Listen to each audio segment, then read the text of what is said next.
स्थल पे बने हुए हैं। आप बार बार उखाड़ करके लोगों को नुकसान नहीं पहुंचाना चाहिए। और अगर कहीं ऐसी ज़रूरत आ रही है किसी धार्मिक स्थल पे, मस्जिद हो या किसी दूसरे धर्म का हो, ग्राम समाज पे बना है, इसके बदले आप दूसरी जगह आप उनसे ले सकते हैं। उसको बुलडोज़र चलाने का कोई मकसद नहीं बनता। मैं इसकी सख्त अल्फाज के अंदर इसकी मजम्मत करता हूँ, निंदा करता हूँ। उत्तर प्रदेश के संभल जिले में मंगलवार को प्रशासन ने सख्त रुख अपनाते हुए श्री कालकी धाम के नजदीक सरकारी जमीन पर बनी मस्जिद को बुलडोजर से जमींदोज कर दिया। कार्रवाई के दौरान सुरक्षा के मद्देनजर बड़ी संख्या में पुलिस और पीएससी बल तैनात रहा। थाना एचोड़ा क्षेत्र की कंबोज गांव में सैदनगली मनोठा मुर्ग मार्ग के किनारे कुछ साल पहले एक मस्जिद का निर्माण किया गया था। आरोप है कि यह मस्जिद सार्वजनिक पार्क के नाम पर दर्ज 1 हेक्टेयर भूमि में से लगभग 262 वर्ग मीटर क्षेत्र पर बनाई गई थी। इस जगह पर लंबे समय से मुस्लिम समुदाय के लोग नमाज अदा कर रहे थे। इस बीच प्रशासन को शिकायत मिली कि मस्जिद का निर्माण सरकारी भूमि पर अवैध तरीके से किया गया है। हल्का लेखपाल सुरेंद्र कुमार सिंह की जांच में ये पुष्टि हुई कि जिस भूमि पर मस्जिद बनी है वो ग्राम सभा की सार्वजनिक पार्क की जमीन है। रिपोर्ट तहसीलदार न्यायालय में प्रस्तुत की गई, जिसके बाद मामला आगे बढ़ा। ग्राम सभा बनाम जमील अहमद नाम से चले इस मुकदमे में तहसीलदार संभल धीरेन्द्र प्रताप सिंह ने 24 सितंबर को बेदखली का आदेश जारी किया था।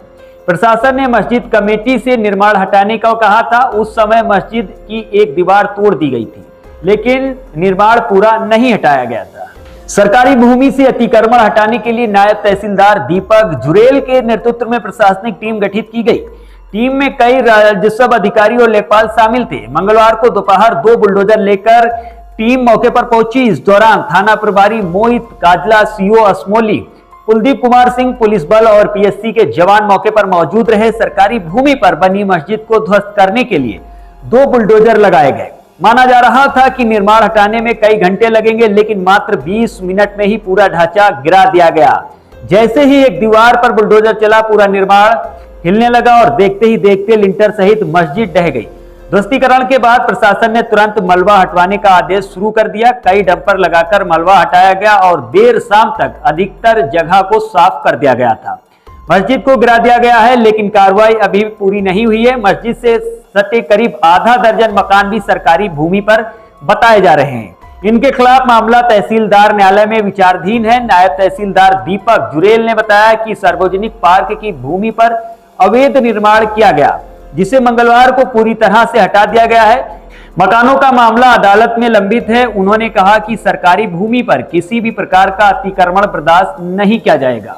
जो आप इसका विरोध कर रहे हैं, लगातार आपने देखा भी होगा कि ये मैंने मौखिक रूप से जिलाधिकारी को भी इस बात के लिए कहा है मैंने कि जो कहीं भी धार्मिक स्थल की बात है, अगर आप उखाड़ना शुरू करेंगे, मैं इस्लाम मज़हब से ताल्लुक़ रखता हूँ और हमारे कहीं ना कोई हर व्यक्ति किसी धर्म से ताल्लुक़ है, हिंदू समाज से हमारे भाई हैं वो हैं। अगर हम उखाड़ेंगे तो धार्मिक स्थल पुरानी जगह पर सार्वजनिक स्थल पर बने हुए हैं। आप बार बार उखाड़ करके उस चीज़ को लोगों को नुकसान नहीं पहुंचाना चाहिए। और अगर कहीं ऐसी ज़रूरत आ रही है किसी धार्मिक स्थल पे, मस्जिद हो या किसी दूसरे धर्म का हो, ग्राम समाज पे बना है, इसके बदले आप दूसरी जगह आप उनसे ले सकते हैं। उसको बुलडोज़र चलाने का कोई मकसद नहीं बनता। मैं इसकी सख्त अल्फाज के अंदर इसकी मजम्मत करता हूँ, निंदा करता हूँ। और सिर्फ मैं ही नहीं, जब माननीय सर्वोच्च न्यायालय बड़े शब्दों के अंदर इस बात को कह चुके हैं, हमारे चाहे CBI महोदय हो या दूसरे हों, कि बुलडोज़र किसी मसले का हल नहीं है। और जो एक प्रक्रिया है कानूनी, उसके तहत आगे काम करना चाहिए। और अधिकारियों का काम जनता की सेवा करना है और टारगेट कर करके नुकसान पहुंचाना नहीं है। सब ये चीज़ खत्म होनी चाहिए।